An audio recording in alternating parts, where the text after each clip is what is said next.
The secret behind secret societies. Obviously, the secret behind secret societies is a secret that people don't want to spread abroad. Revelation 17:4, and the woman was arrayed in purple and scarlet colors, and decked with gold and precious stones and pearls, having the golden cup in her hand, full of abominations and filthiness of her fornication. There's only one church in the whole world that uses a woman with a cup, and that is the Roman Church. And here is Città del Vaticano, using the woman with the golden cup, and she is called Fides on all their documents. Fides. Now, what does that mean? Fides. Well, let's go to a Masonic source, a very good Masonic source, written by Albert G. Mackey, the Manual of the Lodge. Albert Mackey was a 33-degree Freemason. It'll become clear as we go through the lectures what this means. And he says, the right hand has in all ages been deemed an emblem of fidelity, and our ancient brethren worshipped deity under the name of Fides, or fidelity, which was sometimes represented by two right hands joined, and sometimes by two human figures holding each other by the right hand. Numa was the first who erected the altar to Fides, under which the name, the goddess of oaths and honesty, was worshipped. So it means honesty and fidelity, but it is also an image of a female deity. Now, Revelation 17 verse 5 calls this institution the mother of prostitutes. In Revelation 18 verse 7, she says, I sit as queen, I am not a widow, and I will never mourn. So she might have lost some children during the Reformation, but she's going to get them back. I am, and there is none beside me. I will never be a widow or suffer loss of children. She's going to control the world in a spiritual sense. That's what this power says. Now, it's interesting that the Vatican has just recently, September 5, 2000, issued this encyclical, Dominus Iesus, where she says, other churches are no sisters of ours, the Vatican insists. It must always be clear that the one holy Catholic and Apostolic Universal Church is not the sister, but the mother of all the churches. Cardinal Ratzinger said that. He's the head of the Inquisition. They don't call themselves the Inquisition anymore. They call themselves the Congregation for Doctrine and Faith. But it's the same thing. It's even in the same building. Now, she is not the mother, she is not the sister, but the mother of all the churches. That means all the other churches are subject to her, right or wrong. That's what she says. Now in Revelation 13 verse 1 and 2, speaking about the same power, it says, and the dragon gave him his power and his seat and great authority. Now that's a very wow statement. The dragon gave him the power. In other words, this power comes from another source. Now, doesn't Catholicism preach Christianity? Yes, it does. Doesn't it preach Jesus Christ as the Savior of the world? Yes, it does. But it also preaches mediation through other mechanisms and through the church. Now, it is interesting that in secret societies there are always two doctrines. One for the initiated and one for the goyim, the uninitiated. And the Knights Templars had two doctrines. The one was the inside esoteric occult doctrine, and the other one was the exoteric, the one to the outside, and that was Catholicism. So the masses received a religion which the insiders turned on its head. Amongst occult insiders, Lucifer is the true Son of God. Jesus is a second son who was defeated by the first one who had been thrown out. So Lucifer is the true luminary, the victor in the battle, and will be the one who will be worshipped at the end of time. That is occult doctrine. That's always been the doctrine of the Kabbalah, the Kabbalist doctrine, and it has been the doctrine of Gnosticism. But of course, It's not what the Bible teaches, but then Catholicism doesn't teach what the Bible teaches either. Revelation 17, verses 12 to 14, talks about 10 horns you saw are 10 kings who have not yet received the kingdom, but who for 1 hour will receive authority as kings along with the beast. They have one purpose and will give their power and authority to the beast. And they will make war against the Lamb, but the Lamb will overcome them because he's Lord of lords and King of kings, and with him will be his called, chosen, and faithful followers. Now we're going to deal with the whole chapter of Revelation 17 at a later stage. But the kings of the world, here represented by these 10, will give their power to the system, just like in the Middle Ages, and enforce the doctrines on an entire world. Very interesting. This will be this beast from the bottomless pit. Now, Gary H. Carr, in his work En route to global occupation, puts it this way. He says there were the ancient mystery religions which come from Babylon, and they were pantheistic, of course, which means God is in nature, God is in everything, which in effect makes us God then too. This was inculcated in Kabbalism, was taken over in the Christian era in what is called Gnosticism, and the Knights Templars were the inner secret core that had the ancient knowledge of the mystics. This was carried further through Rosicrucianism, Freemasonry, and the Illuminati, which, according to Gary Carr, controls Marxism, American European secret societies and political societies, international banking, and the World Council of Churches. Now that sounds very strange. Is the World Council of Churches controlled by Freemasonry? We'll have to look into that in some detail.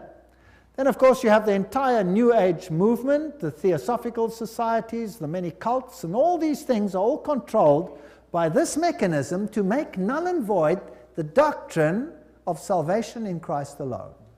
That will be the final battle. And in order to achieve this, this woman has concealed herself and has hid herself in a garb of Christianity, and people receive the Goyim doctrine and do not know what the inner core doctrine is.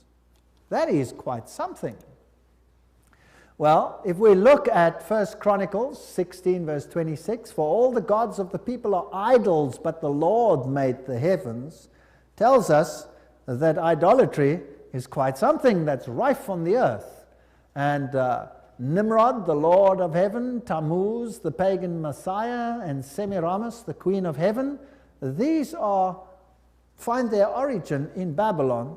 And if you go through all the religions that were propagated in Lebanon, Phoenicia, Babylon, Assyria, Greece, Rome, Egypt, India, China, Mexico, Scandinavia, you have only this same picture under different names: Baal, Tammuz, Ashtoreth, El, Bacchus, Astarte, Belus, Tammuz, Rhea, Ishtar, Ninus, Hercules, Beltis, etc., etc. In Egypt, Ra, Osiris, or Horus, Isis, Hathor, India, Vishnu, Krishna, Isi, or Devaki, and so on and so on. Now, Romanism, the Roman Church, has taken this Trinity and made it Father, Mother, Child, which means that they must elevate the female to the point of deity. And we'll see how they did that and how they are doing that with the sanction of the Pope. So the true Trinity and the Roman Catholic Trinity are two different things. For the Goyim, it's Father, Son, and Holy Spirit. For the inner circle, it's Father, Mother, Child, which is none other than Baal, Tammuz, and Ashtoreth, if you want to take it back to those times. Jupiter is the god who is worshipped under Petrus, the rock. And Ubi Petri, where Peter is, there is the church. So here's another rock which takes the place of the true rock. Christianity and the secret societies, we could just summarize it as follows. The old Babylonian religion gave rise to Kabbalism. Via the Essenes and others, Gnosticism came into existence, and Gnosticism was founded by Simon Magus. This comes from no other source than History de la Magie and by Eliphas Levi. Wow, that's a high Masonic source. So Gnosticism founded by Simon Magus. Then this Gnosticism, with its secret doctrine, was eventually, over time, through many intermediary organizations, carried over to the Knights Templars. And the Knights Templars were a group of a Roman Catholic order, if you like, that were set over the temple site to protect it. And they had strong links to Islamic societies, the Ismailis, the Karmatites, the Fatimites, the Druzes, and the Assassins. And these are very, very interesting, and we'll be dealing with them when we talk about the Islamic connection, what the secret societies actually teach. Just like the Templars had two doctrines, one for the Goyim, the uninitiated, and one for the insiders, and the two diametrically opposed to each other, so the secret societies of Islam do exactly the same thing. But that's another lecture. Now the Templars, they had their secret inner information inculcated in the Rosicrucians and the Jesuits. The Jesuits, again, formed and created Freemasonry. And Freemasonry was created as the Protestant arm of the Roman Catholic Church. Unbeknown to them, beguiled, fooled, if you like, into doing the work that Rome wanted them to do, so that Rome could sit in the background while Freemasonry did it for them. And then it wasn't them, it was them. And it was mainly Protestants that were doing it, and not Rome. Very clever. Very, very clever indeed.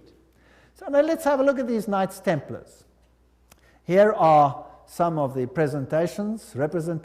This is Desmaloy, the founder of the, or not the founder, but the leader at the time of its dissolution of the Knights Templars. This is what their dress looked like, if you like, and that is one of their symbols. It is a symbol that is used by many churches today. Did you know that?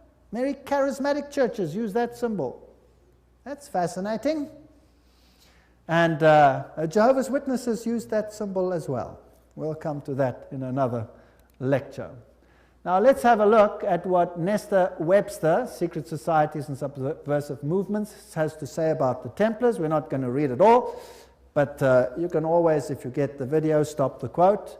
In the year 1118, 19 years after the First Crusade ended with the defeat of the Muslims, the capture of Antioch and Jerusalem, these groups were founded that were eventually established as the Templars, and they presented them with a house near the site of the Temple of Solomon, hence their name, Knights Templars. And they became very famous and a very powerful order which controlled all the finances, the financial world. They were the banking elite of the world, if you like. And then in the year 1128, the order was sanctioned by the Council of Troyes and by the Pope. It was a Roman Catholic order within the church. Now, some years later, October 13, 1307, this order was officially brought to an end by the King of France because it had come to light what they were doing, so it was said. The King of France, Philippe le Bel, had the Templars arrested, and the date was Friday the 13th, October 1307, and since that day, Friday the 13th is a day of bad luck for the entire world.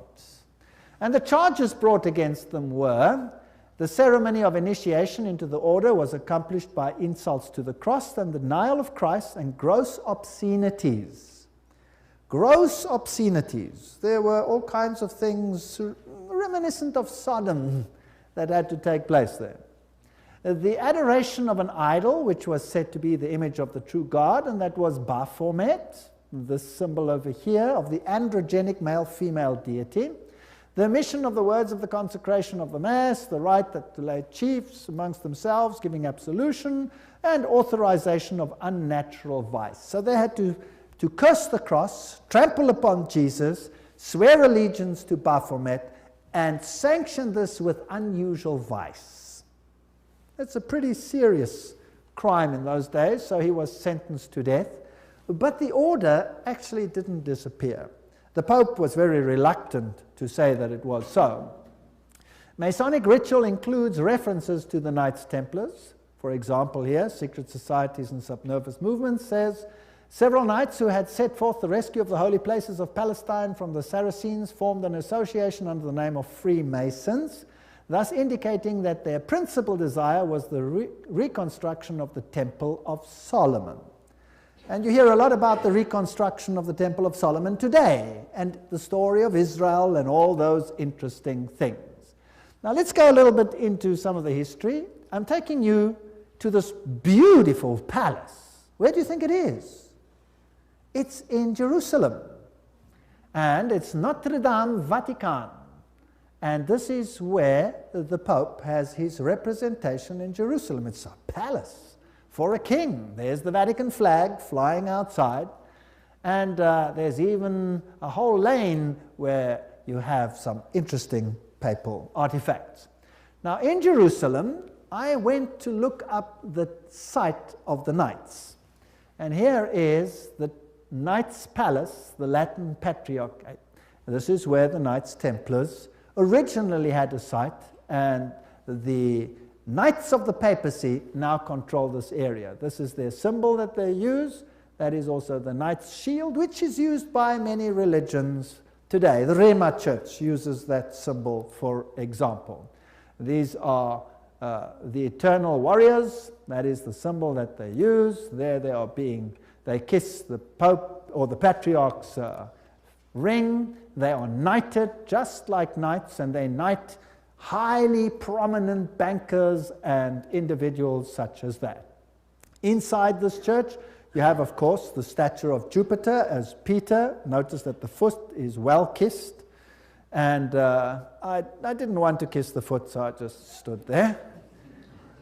And it is a very important church because both Pope Paul VI and Pope John Paul II visited this church, which is, of course, highly symbolic, and there are the plaques.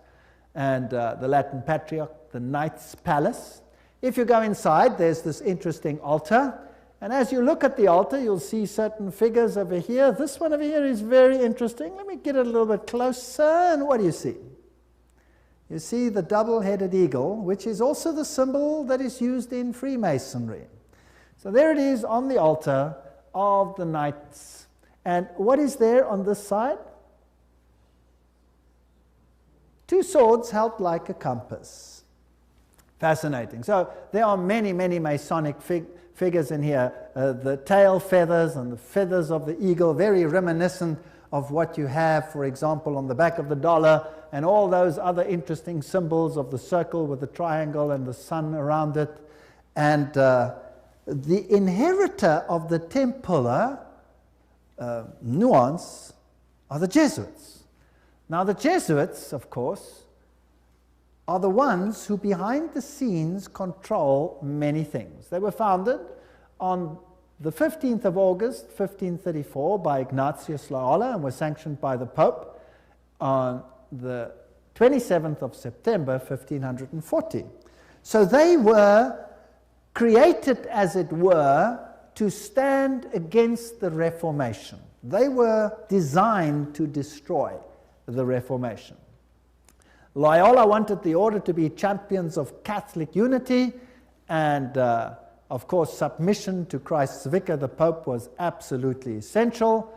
Here you have the institution of Loyola's organization by the Pope on this particular day, and there are some interesting analogies which we will find here. Here, for example, there is considerable analogy between Masonic and Jesuitic degrees. And the Jesuits also tread down the shoe and bear the knee because Ignatius Loyola thus presented himself at Rome and asked for the confirmation of the order. Now, who existed first? Freemasons or the Jesuits? The Jesuits existed first, of course. They were to obey as a corps, there a cadaver. The reconstitutions repeat 500 times that one must see Christ in the person of the general, and even if God gave you a dog, you must obey him as though he were Jesus Christ himself.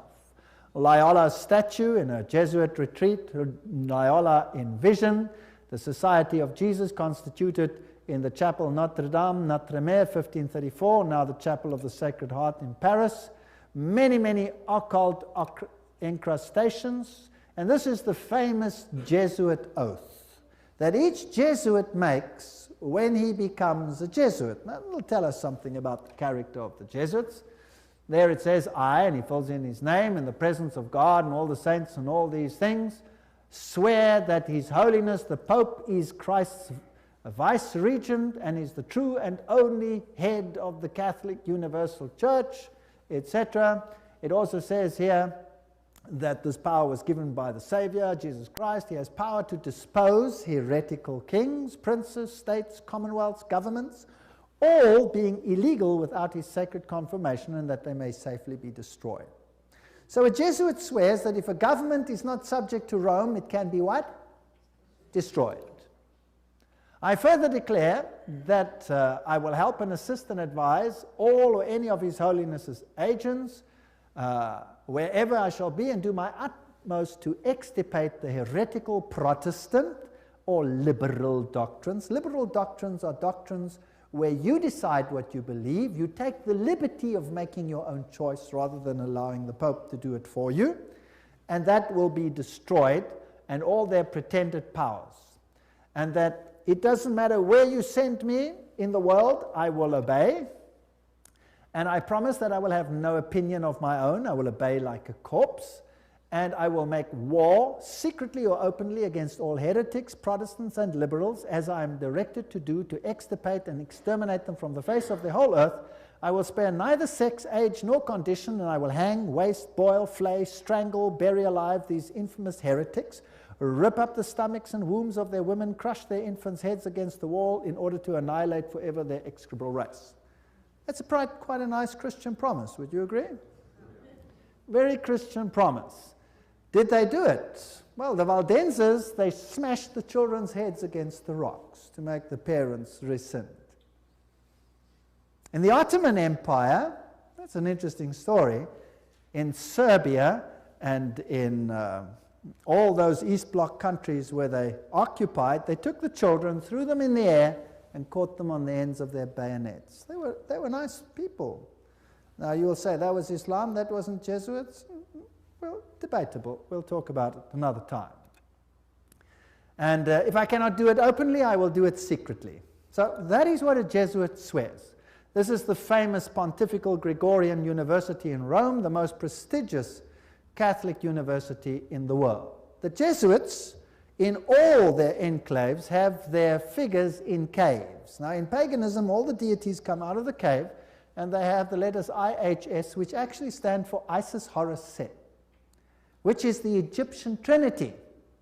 They, of course, say it means Iesus hominum salvator, Jesus the Savior of men, but it doesn't. It means IHS, Isis, Horus, Set. And their symbol is the triangle with the all-seeing eye in it for this deity.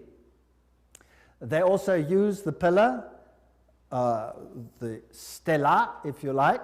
They have the symbol of the triangle with the eye in a circle, which is also the symbol used in the New Age movement. And we saw that Gary Carr says that Freemasonry controls the New Age movement and the Jesuits control the Freemasonry, or created it.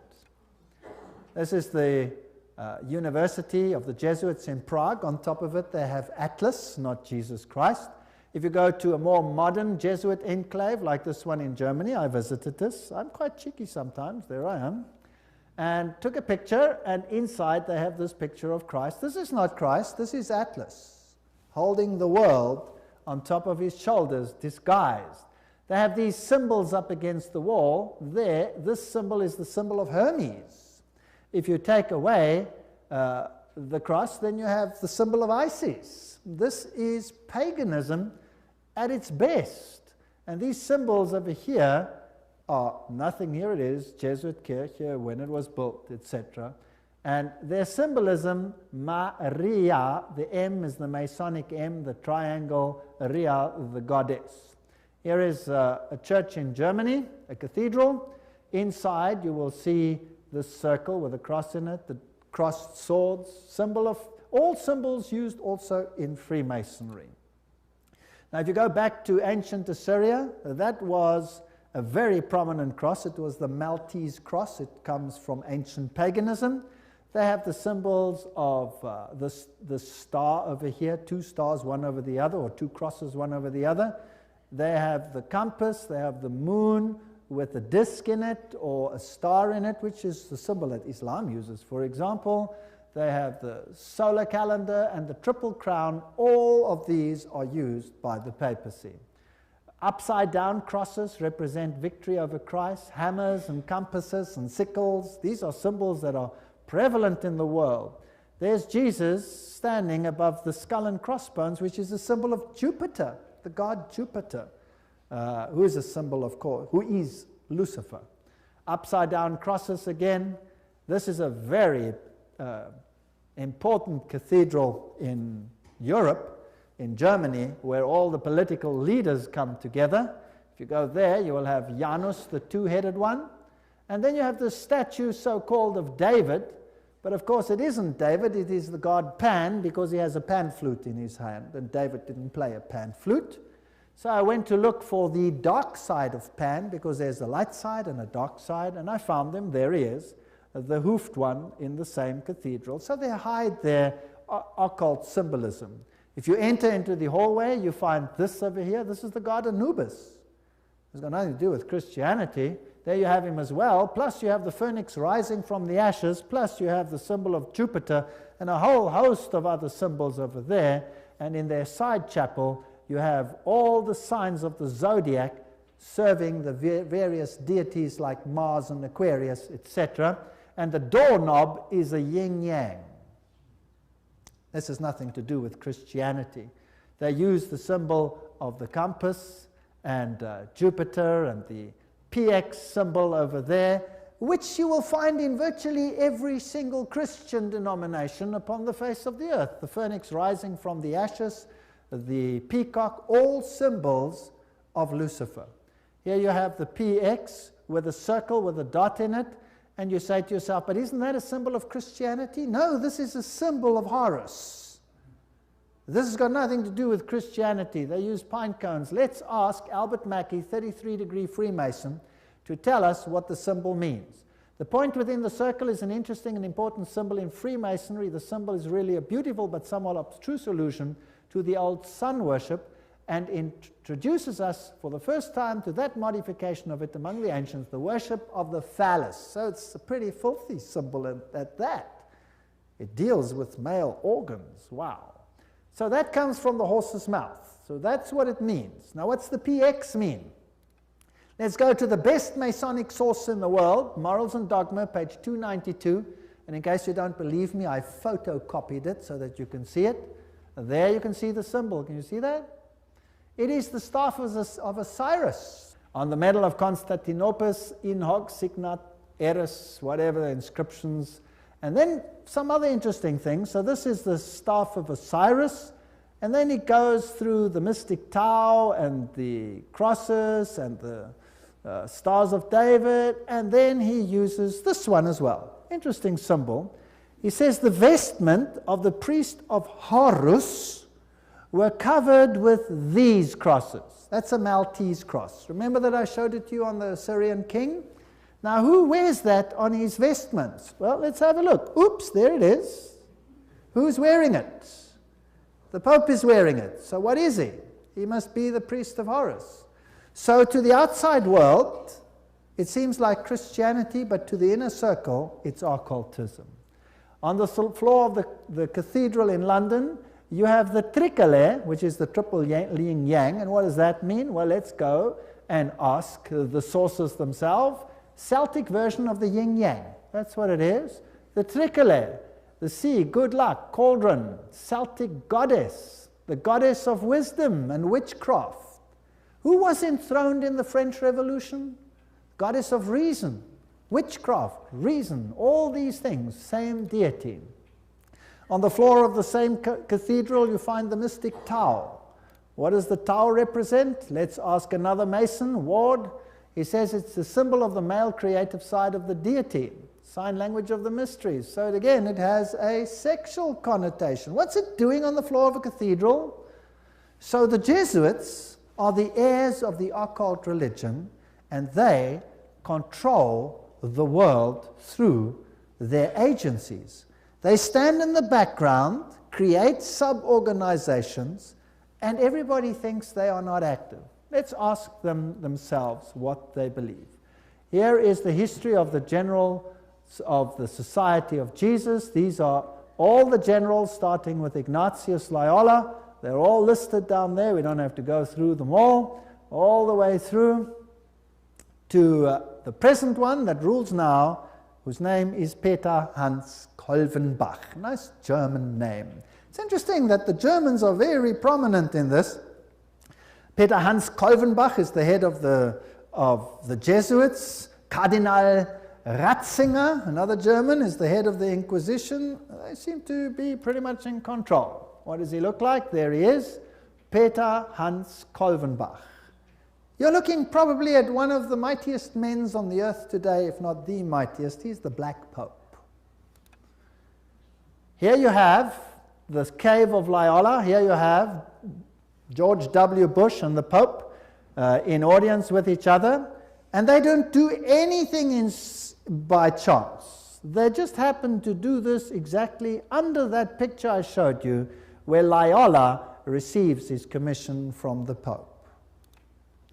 Now, the ceremony of induction and the extreme oath of the Jesuits, Library of Congress, catalog card, there it is. You have been taught to insidiously plant the seeds of jealousy and hatred between communities, provinces and states that were at peace, and incite them to deeds of blood involving them in war with each other, and to create revolutions and civil wars in countries that were independent and prosperous, cultivating the art and the sciences and enjoying the blessings of peace, to take sides with the combatants and to act secretly in concert with your brother Jesuit, who might be engaged on the other side, but openly opposed to that with which you might be connected, only that the church may be the gainer in the end, in the conditions fixed in the treaties for peace, and that the end justifies the means. Whoa! This is Hegelian science. Two opposing viewpoints, dialectic thinking.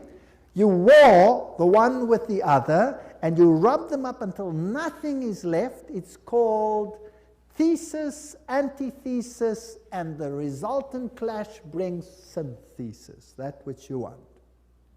Now note that the Jesuit can be very active on the one side, but he can be equally active on the other side. So this is all a process whereby they wish to attain things. The 30-year War. Now, what was that about? The aim and the object was that that war should in truth become a war of annihilation. Besides, was it possible for them to allow peace to be concluded with countries whose rebellious governments had issued a law ruling that no Jesuit should ever again dare to show his face? Do you know that the Jesuits were thrown out of virtually all countries, including Catholic ones, because they were so divisive? Catholic kings couldn't even take the Jesuits and threw them out. If a Catholic king dared to throw out a Jesuit, that country was destroyed, Catholic or not, and the Jesuits are back. You can take your bottom dollar for that.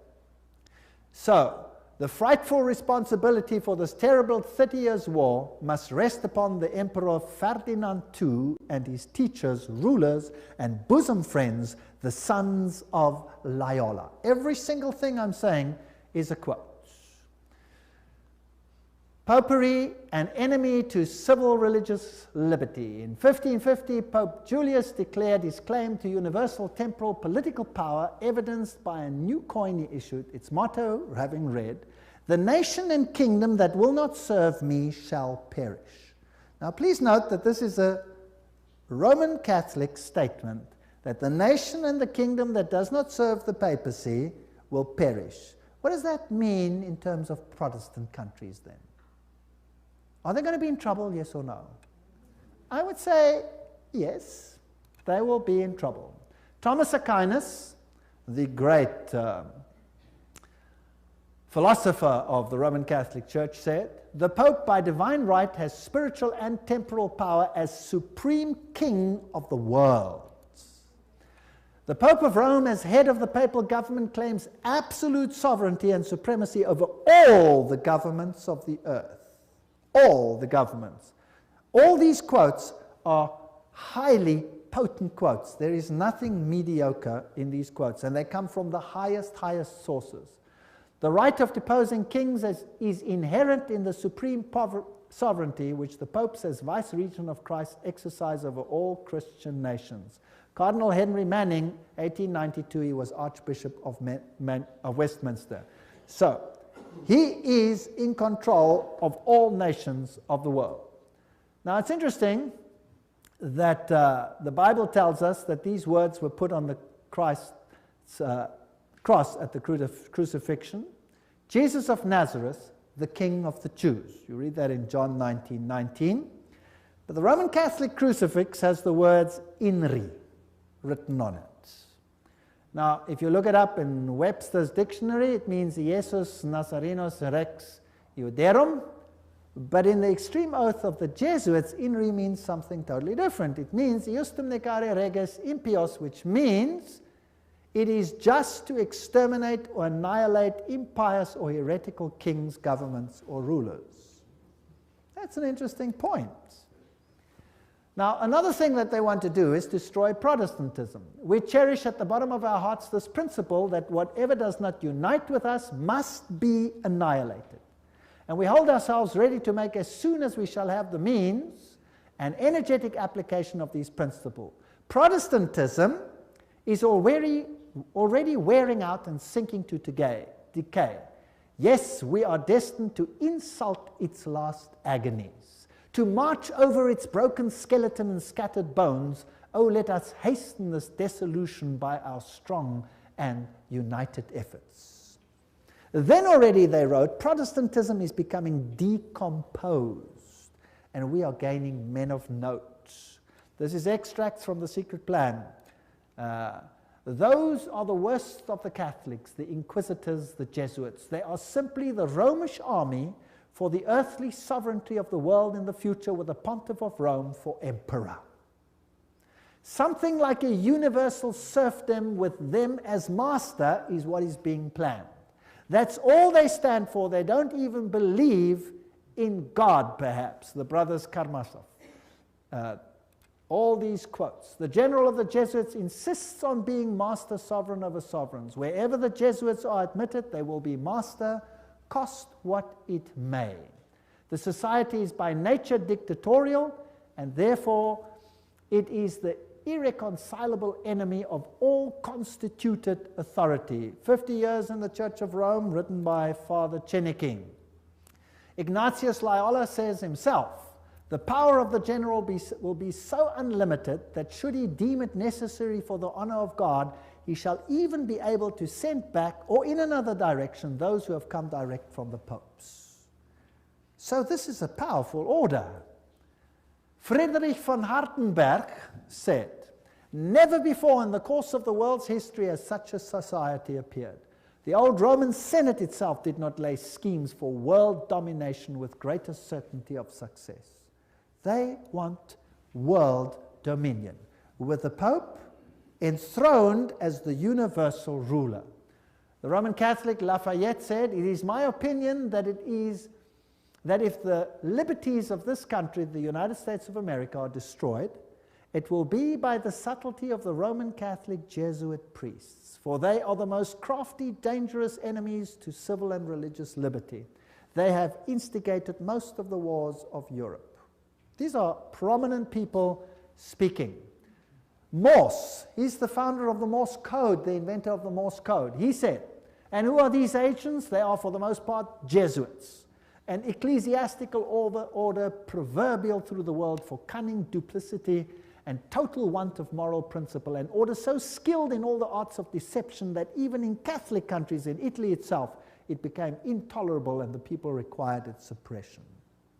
That's another prominent man. Archduke Maximal Francis said, They have so constantly mixed themselves up in the court and state intrigues that they must in justice be reproached with striving after universal dominion.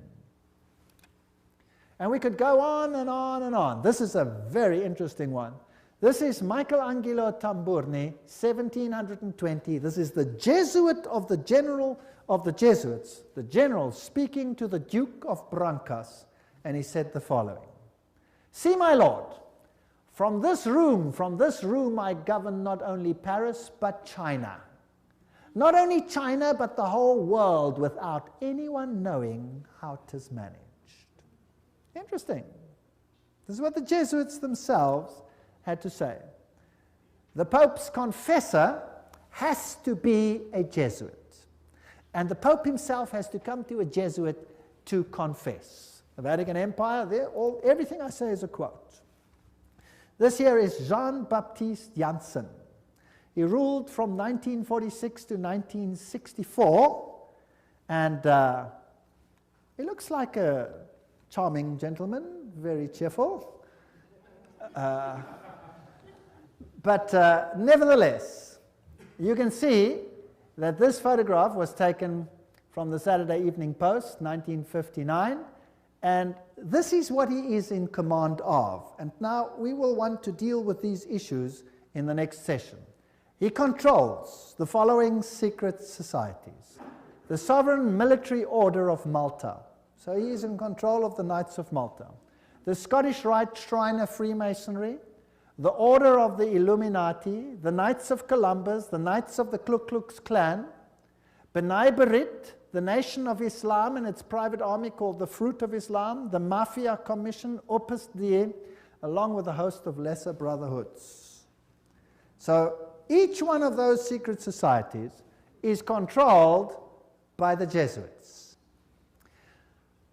Persecution of the Catholic Church in Germany has been directed only against those elements which did not entirely submit to the ever-increasing centralization of authority in church and state.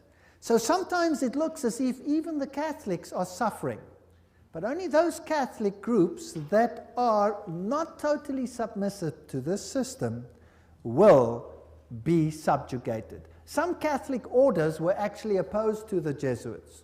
They were killed, they were wiped out. In the French Revolution, the Dominicans had taken over the Inquisition from the Jesuits. Boom, they were zapped. And the Jesuits took it back. Its objective was, and is still, to destroy the effects of the Reformation and to re-establish the Holy Roman Empire of the German nation. A greater Germany, in other words, must be made again the center of a revived Holy Roman Empire. Leo H. Lehman, 1942, an American historian, said that. Isn't it fascinating that the Russian president, or a Russian president, let me put it that way, and many political leaders have given the assurance that Germany will once again play a greater role in the new Europe today. Isn't it also fascinating that it was a Jesuit priest, Father Stempfler, and not Hitler, who wrote Mein Kampf? In fact, you can read it on Mein Kampf itself. Now, the SS used this symbol of the skull and crossbones. What was that a symbol of? Do you remember? It was the symbol of Jupiter, the god Jupiter, the god of death. It's also the symbol of Osiris, who was the god of death. Anubis is just another form of Osiris. He is the god of death. He's the god of the dead. But Jesus says, I am the God of the living. I am not the God of the dead. I'd rather serve the God of the living. The SS was organized by Himmler according to Jesuit order principles. The rules of service, spiritual exercises prescribed by Ignatius Loyola constituted a model which Himmler strove carefully to copy. Absolute obedience was the supreme rule. Every order had to be executed without comment. Every single statement is being read from a reputable source. Again, in that wonderful book, The Great Controversy, we get an idea of the Jesuits. Throughout Christendom, Protestantism was menaced by formidable foes. The first triumphs of the Reformation passed, Rome summoned new forces hoping to accomplish its destruction. At this time, the order of the Jesuits was created. Notice what this quote says. The most cruel, unscrupulous, and powerful of all the champions of popery, cut off from every earthly tie and human interest, dead to the claims of natural affection, reason, and conscience, wholly silenced, they knew no rule, no tie, but that to their order, and no duty but to extend its power. We don't have to read the whole quote, but they made it their business to destroy Protestantism. The Jesuit order therefore stands before us as the embodiment of a system which aims at temporal political domination, and that over the whole world. You will say to me, surely China will not be subject? Well, we already read a quote by the Jesuit general himself where he says he controls China. Who controls communism? The Jesuits created it, and therefore they controlled it. They practiced it in their South American examples where they practiced it before they instituted it. Very interesting. This is Count von Hernsbruch, 1911, German noble and ex-Jesuit, who says this very thing. At what then do the Jesuits aim? According to them, they seek the greater glory of God, but if you examine the facts, you will find they aim at universal dominion alone. It is they who rule the world. One quote after the other. Moreover, the Pope has thousands of secret agents worldwide.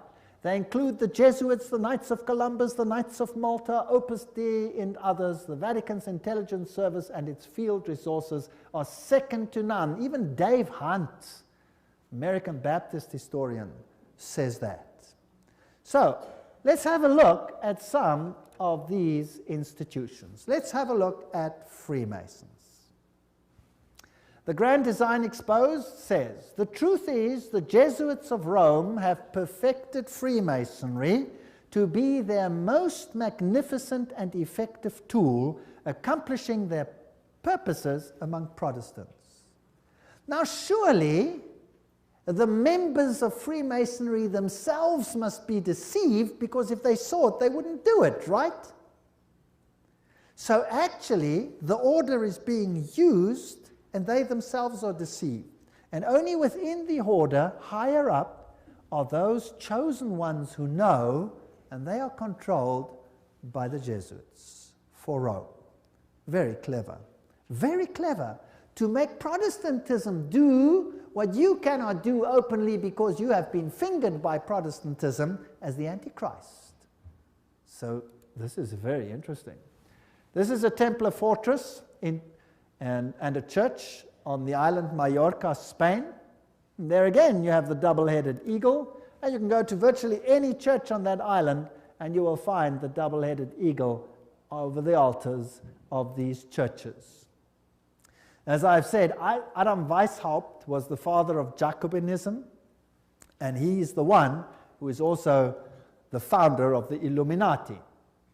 From the Jesuit college at Ingolstadt, it is said to have issued the sect known as the Illuminati of Bavaria, founded by Adam Weishaupt. Its nominal founder, however, seems to have played a subordinate, though conspicuous role in the organization of the sect.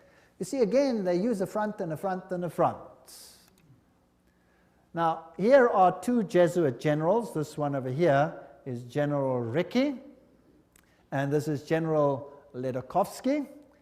And very interesting, this one over here, 1773 to 1840, he ruled during the order's suppression.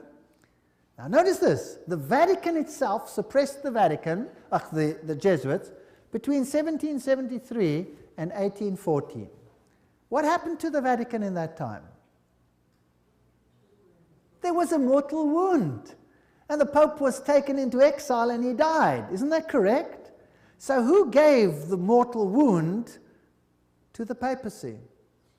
The own order in the own church. Power struggle. And he created, in his time, the Illuminati was created through Weishaupt, and of course He's also the father of modern communism, who with his Jacobins conducted the French Revolution.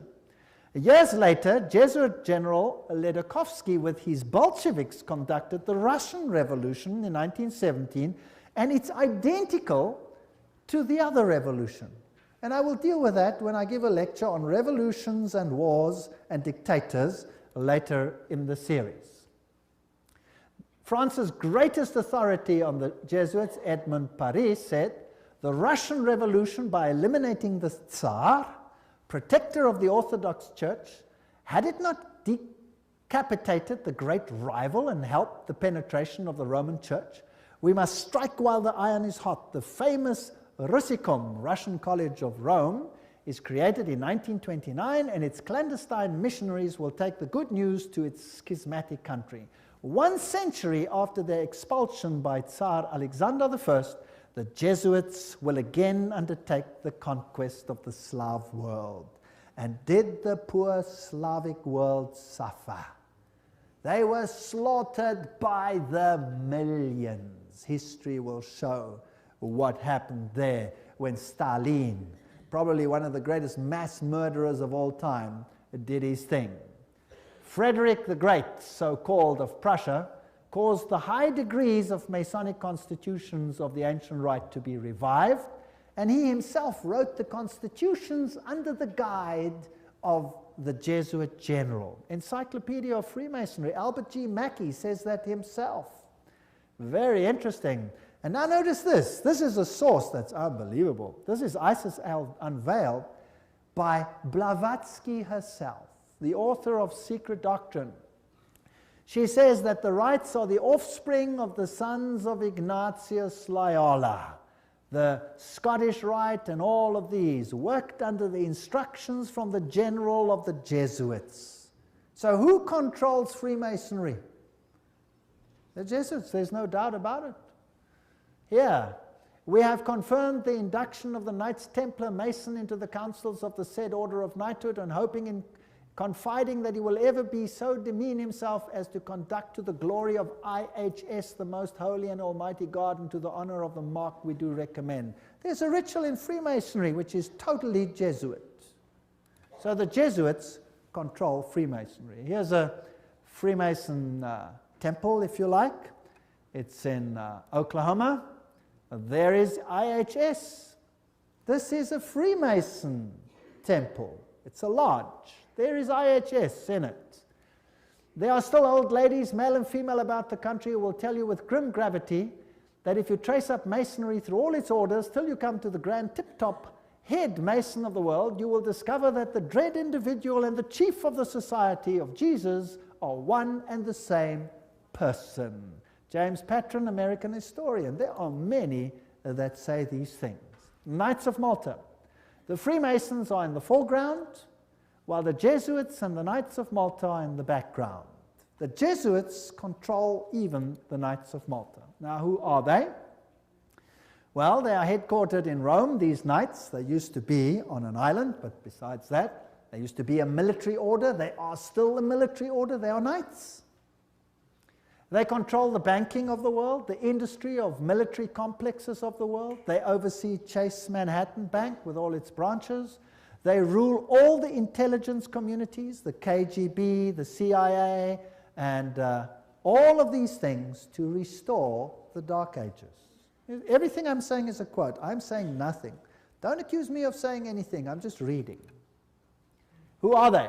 Well, here's the head of the Knights of Malta at the moment in America. This, well, he's dead now. This is Francis Joseph Cardinal Spellman, Cardinals of New York. And their headquarters is St. Patrick's Cathedral, the diocese of the Archbishop of New York. There are the various ones. Here's Terence Cardinal Cook, then was Cardinal O'Connor, and currently Cardinal Archbishop of New York, Edward M. Egan. Now let's have a look who the members of the Knights of Malta are. That should be interesting. Some past, some present. General Alavena, George Anderson, Angleton, Azru, Bertie, Bobs, Bonaparte. Does that name ring a bell? Borges, Bradley, Brady, Pat Buchanan. Does that name ring a bell? James Buckley, Prescott Bush, does that ring a bell? Frank Capra, William Casey, does that ring a bell?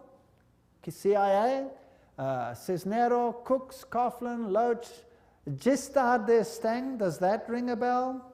President of France, Bill Donovan, Alan Dulles, Avery Dulles, Edward Egan, that's of course the Cardinal himself, Franz Egon, John Farrell, Flanagan, Flynn, Gelly, Galen, Gorman, Grace, General Alexander Haig, does that ring a bell? Otto von Habsburg, wow. Konrad Hilton, Heinrich Himmler, he was Knights of Malta. J. Edgar Hoover, FBI, CIA fame. Joseph Kennedy, Ted Kennedy, Larkin, Lehman, Lorenzo, Luce, Henry Luce, founder of all the great magazines and Time magazine and all of them. Great publishing magnate, MacDonald, Manhattan, you name them, all of them. O'Neill, Otis, Franz von Papen, the legate who worked with Adolf Hitler, Perón, Rocco. The list goes on and on and on. Frank Shakespeare, Martin Shea, even Frank Sinatra was a Knight of Malta for interest's sake. So there are prominent men who are Knights of Malta. Now what about the Knights of Columbus? The founder of the Knights of Columbus is Father Michael McGivney. He lived a very short time, and then he died. He was very young. He died at the age of 38. There is their emblem, and this is their official home webpage. You can just take it straight off, and you can see something fascinating. What is that? Hello? Do you remember what it is? A little bundle of rods that you also found in the French Revolution right there in the Manifest of Human Rights. What is it? Fasciae. And they've got a wreath around them. What does that mean? All power in one man. Who will that man be? Who do the Knights Columbus, founded by a Roman Catholic priest, want to see the power vested in? The Pope, of course. The Knights of Columbus, founded at New Haven, Connecticut, 1882. Then it was already considered 300,000 strong. Only Roman Catholics are eligible. It is initiative to service in 4 degrees. It's the heart and soul of politics. You cannot get into politics if you don't have the stamp of approval of these guys. The fact is well known to political machines and non-Catholic politicians whose candidates must receive the approval of Rome and the Knights before they dare nominate them for either dog pound or presidency.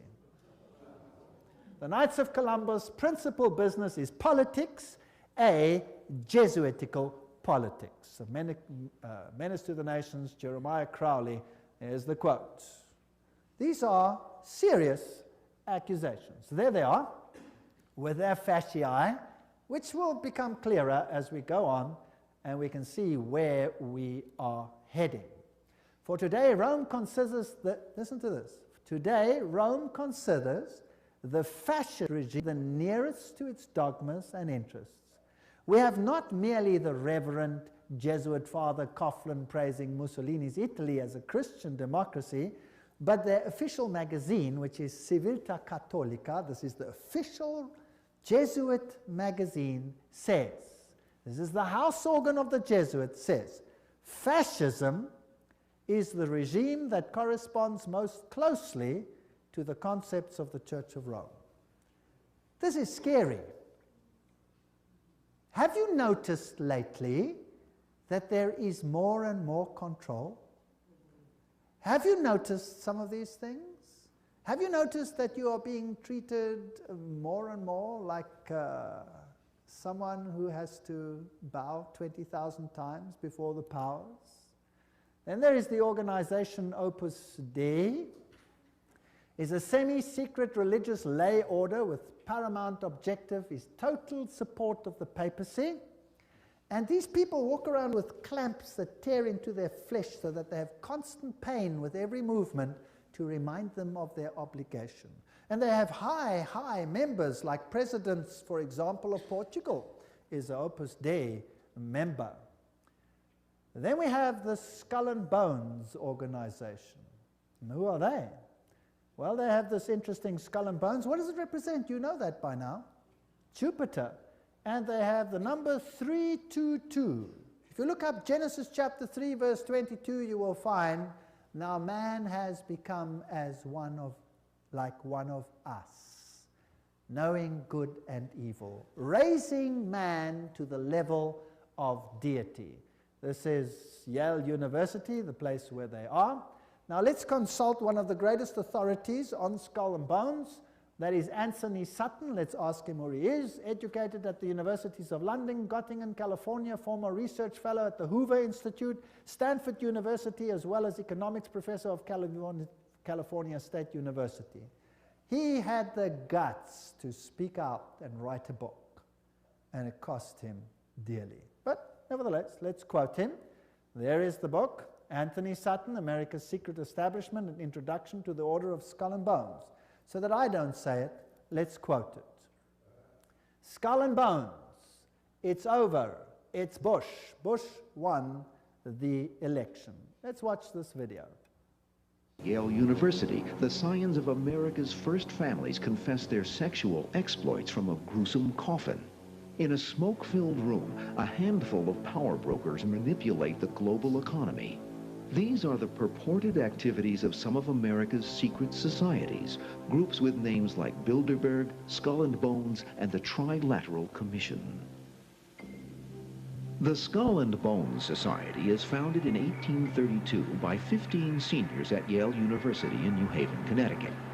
They establish a secret society with rules and rituals that remain unchanged to this day. The Skull and Bones initiation ceremony is said to be held in April in the tomb's basement. One distinguished member serves as master of ceremonies. Once enrobed, he is known as Uncle Toby. The shortest senior is appointed Little Devil and dons a satanic costume. A bonesman with a deep voice is dressed as Don Quixote. Another is dressed as the college's founder, Elihu Yale. Still another is given papal vestments. It would all be funny if it weren't for the fact that among the former bonesmen are 3 presidents: William Howard Taft, George Bush, George W. Bush, numerous senators and ambassadors, industrialists like William Whitney, CIA agents, State Department officials, and publishing magnate Henry Luce. Absolute secrecy is also required. In his 1999 autobiography, George W. Bush devotes just one sentence to his membership in Skull and Bones. Quote, "My senior year, I joined Skull and Bones, a secret society so secret, I can't say anything more." The secrecy, according to some researchers, is there to protect the fact that Skull and Bones funnels its initiates into positions of power and influence. The best-known bonesman is ex-President George Bush, who, according to tradition, is supposed to avoid admitting he's a member. Mr. President, are you a member of Skull and Bones? American Journal got a similar response when we recently asked George Bush Jr., the governor of Texas, about his membership. Does it still exist? I mean, the thing is so secret, I'm not even sure it still exists. Okay, so you'll see that George W. Bush is a member. They lie in a coffin. They bow down before a papal figure, swear allegiance. They do all kinds of weird sexual things in a coffin, which I'm not going to explain what they do here. It's pretty vile. And these are the presidents of the most powerful countries in the world, and they belong to secret societies such as this. The order, what it is and how it began. Those on the inside know it as the order. Others have known it for more than 150 years as Chapter 322 of a German secret society. That is very important. In fact, this was discovered when they broke in and stole some of the papers at that institution. It is officially known as the Russell Trust of 1856, or as the Brotherhood of Death, because they serve the god of death, who happens to be Anubis, if you like, Osiris, if you like, or Jupiter. The American chapter of the German order was founded in 1833 at Yale University by General William Huntington Russell. And Taft, the only man to be both President and Chief Justice of the United States. Interesting. Now, the German order, what does this actually mean? The Illuminati had its origin at the University of Ingolstadt, and recruits were from the student Inkorps. Of course, they had to be students with high connections, you know, sons of very high insiders. The order had its origin in Yale in 1833, but Skull and Bones is a chapter of a German secret society. So, which organization does it represent? Active members have enough influence to push their sons and relatives into the order, and there's significant intermarriage amongst the families, and they fall into major categories, two major categories. We find the old line American families, second families who occupy great wealth. When he's initiated into the order, he says, tonight he will die to the world and be born again into the order, as he will henceforth refer to it. The order is a world unto itself, in which he will have a new name, and 14 new blood brothers also with new names. Now, there's also a British chapter which was established at Oxford University and All Souls College, and the British element is called the Group. So the Skull and Bones is not the only one. You have the Group, and then you have a European order as well. So the Group links to the Jewish equivalent through the Rothschilds, the Inner Circle, and so there is a worldwide secret organization which has the highest individual in industry, government, all facets of life. And they actually are the most prominent rulers in the world today. And if they are a chapter of a German society, then they are the Illuminati. And George W. Bush said that there are 1,000 points of light illuminating the world at the moment. It's interesting that the order writes many constitutions. The members write constitutions. For example, Archibald MacLeish, who is a member of Skull and Bones, or was, he wrote the constitution of UNESCO. Now, we're going to have to deal with UNESCO and find out what it's about. Churches, the Union Theological Seminary is under the control of Skull and Bones. A very interesting seminary. We'll deal with these in more detail in another lecture. Major establishment of law firms, communications and industry, the Federal Reserve, and all of these are controlled by the order. This is how Chapter 322 operates. There's a central inner core. Notice that this is actually the all-seeing eye, the wedge of the eye, but that's something else. There's an inner core, there's an inner circle, there's an outer circle, there's an Atlantic Circle, the Bohemian Club, notice there, Bohemian Club, part of Skull and Bones, Pilgrim Society, Penumbra Order, Chapter 322 of the Order, the Trilateral Commission. That's how it's put together. You could basically put it this way: Council of Foreign Relations, United Nations, Bilderbergs, Club of Rome, Royal Institute of International Affairs, and the Trilateral Commission, with the Illuminati controlling everything on the inside, forming basically the Round Table. Now, you saw that the Bohemian Club is part and parcel of the issue. Now, what is this Bohemian Club? Well, here's the Bohemian Grove. The August 2, 1982 edition of Newsweek reported, this is just another quote, the world's most prestigious summer camp, the Bohemian Grove, is now in session 75 miles north of San Francisco. It's in a forest. It's a fortress. But strangely, even fortresses can be breached, and one enterprising journalist managed to sneak in. The fiercely guarded 2,007 acre retreat is the country's extension of San Francisco's all-male, ultra-exclusive Bohemian Club, to which every Republican president since Herbert Hoover have belonged. This is just a quote. This is the Bohemian Grove ceremony, which was photographed or videotaped, very darkly, of course, very secretly, by one journalist, which caused a major furor. Now, you can see very little in this light, so I'll explain to you what's happening there. In this forest, the men appear naked. Naked. They have to walk around naked. In fact, some members have left the society because they're tired of walking around naked. Now imagine every president of the United States has been a member of the Bohemian Grove. And just imagine. The priests are dressed in vestments, papal vestments, and they pay homage to an owl because the owl sees in darkness. It has illumination. There are other rituals which I do not want to talk about that happen between all these naked men. And if you read your Bibles, you will find that those who worshipped in the groves were called the perverted ones.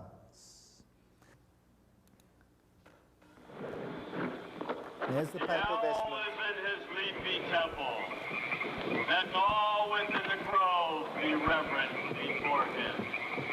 Lift up your heads, O ye trees, and be ye lifted up, ye everlasting spires. For behold, here is Bohemia's shrine, and holy are the pillars of this house. There's the owl.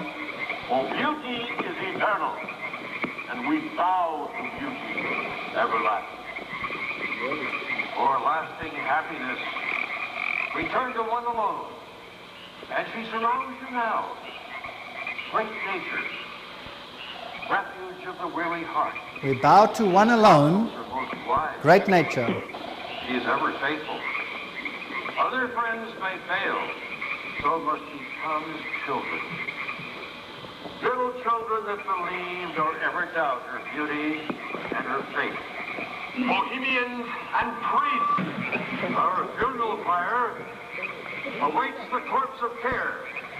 Grandson of all mortal wisdom, Owl of Bohemia, we beseech thee, grant us thy counsel. Owl of Bohemia, grant us thy counsel.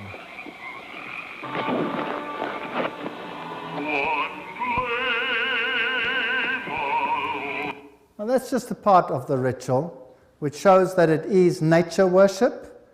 It is condemned in the Bible, and yet who are the members? Let's continue. This is an article in Mother Jones, August 1981, volume 6, page 28, and reports who the prominent members were. For example, George P. Schultz, Stephen Batchelor, Gerald Ford, Henry Kissinger, William Buckley. Can you imagine them all walking around naked, worshipping a stupid owl? I mean, that's so pathetic. Fred Hartley, Griffin, Haywood, Coors, Teller, Ronald Reagan, Clausen, George Bush, William French Smith, etc., etc., etc. It is pathetic. Modus operandi of the order. The activities of the order are directed towards changing our society, changing the world, to bring about a new world order. This will be a planned order with heavily restricted individual freedom. That's fascism.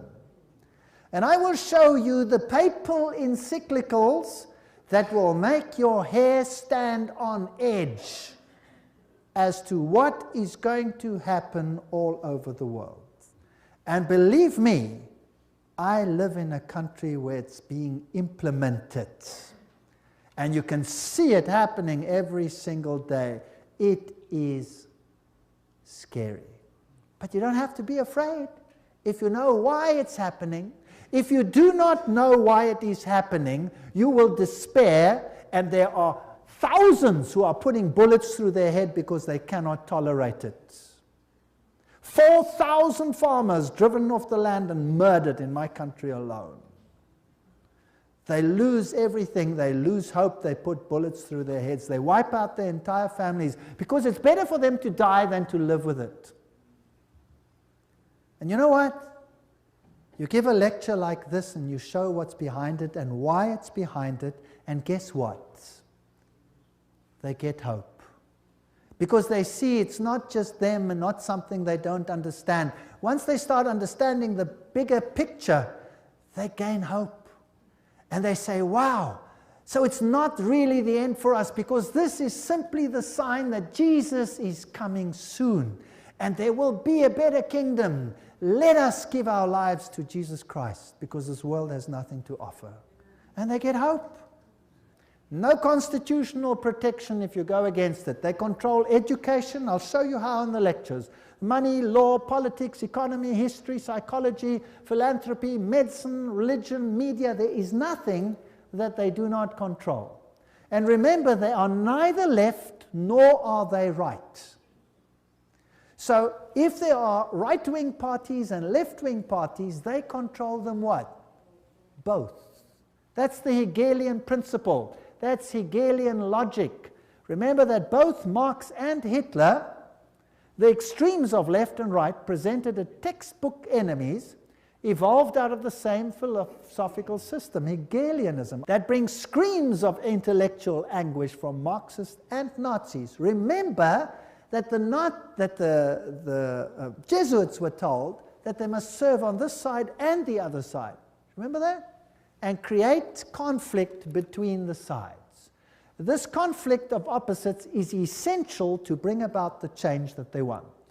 Today, this process can be identified in the literature of the Trilateral Commission, for example, where change is promoted under conflict management. Have you heard that name before? Right, conflict is essential. The state is absolute. So the state must have total control. That means the people must relinquish their rights to the state. Do you see that happening in the United States at the moment? Absolutely. So the state requires complete obedience. An individual does not exist for himself in these so-called organic systems, but only to perform a role in the operation of the state. That's exactly what it was like under Nazism. Here's Hegel. The two, Hegel and Kant, are the philosophers behind the system. I was stunned. I was in Europe 4 weeks ago, in Germany, and the leaders, the presidents of Germany, went down and put down wreaths in front of these people's graves and said, their philosophy has made the new Europe possible. They honored them. What a terrible, I would almost say satanic, well, why not just say it, philosophy. The Illuminati principle that the end justifies the means is also the principle of the group and the order, which is skull and bones. That means you can do anything, no matter how dastardly, as long as you achieve your aim. There's an outer circle, an inner core, all of these. Council of Foreign Relations is the outer circle, Trilateral Commission, all of those. Trilateral Commission was founded by David Rockefeller, comprises 200 members worldwide. The Bundy operation, activism towards a new world global order. George W. Bush, who was a member of Skull and Bones, remember, says that it's a big idea, a new world order where diverse nations are drawn together in a common cause. Only the United States has both the moral standing and the means to back it up. So do you think they're trying to get all the countries of the world to come into this system, yes or no? Do you think it's possible that they are giving their power to a woman who rides them? Does it look like it? Who controls them? The Jesuits. And who do the Jesuits say all power must be under? The Pope. Isn't that correct? All right. So who do you think would clamor for a new world order more than anyone else? Maybe the Pope. Wouldn't that be interesting? Well, here he is, new international order urged for the sake of peace. When? January 3, 2004. His whole New Year's speech was dedicated to asking for the implementation of the New World Order. Vatican City, January 1, 2004. John Paul II started the new year by insisting that peace is possible and thus a duty, and he called for a new international order. CNN, what did that have to say? Pope calls for a new world order. Thursday, January 1, 2004. Vatican City, Pope John Paul rang in the new year on Thursday with a renewed call for peace in the Middle East and Africa and the creation of a new world order based on respect for the dignity of man and equality amongst nations. What did he say? This year, Pope John Paul directed his thoughts to the continuing conflict around the globe, but he stressed that to bring about peace, there needs to be a new respect for international law and the creation of a new international order based on the goals of the United Nations. He called for an order that is able to give adequate solutions to today's problems based on the dignity of the human being, this is human rights, on an integral development of society, on solidarity amongst nations, rich and poor, on the sharing of resources and the extraordinary results of scientific and technical process. You know, sharing of resources. Have you heard of that before? Well, there's another term for it. It's called redistribution of wealth. Have you heard of that before? Right. Now let me redefine that for you. To redistribute wealth means to take the wealth from the one who has it and give it to one who has not got it. Is that correct? Now if you do that, which nations of the world will be hardest hit? The Catholic ones or the Protestant ones? The Protestant ones are the rich nations. Everywhere you can draw a line. Now I will show you in the lectures that come that there are encyclicals which define how the redistribution is to take place. And how it is happening and how the encyclical says it should take place is what I can see happening in my country without the government lifting a finger against it. It is defined by need, as we will see. Now, there's another word for taking from one who has and distributing it to someone who does not have. It's called theft. Stealing.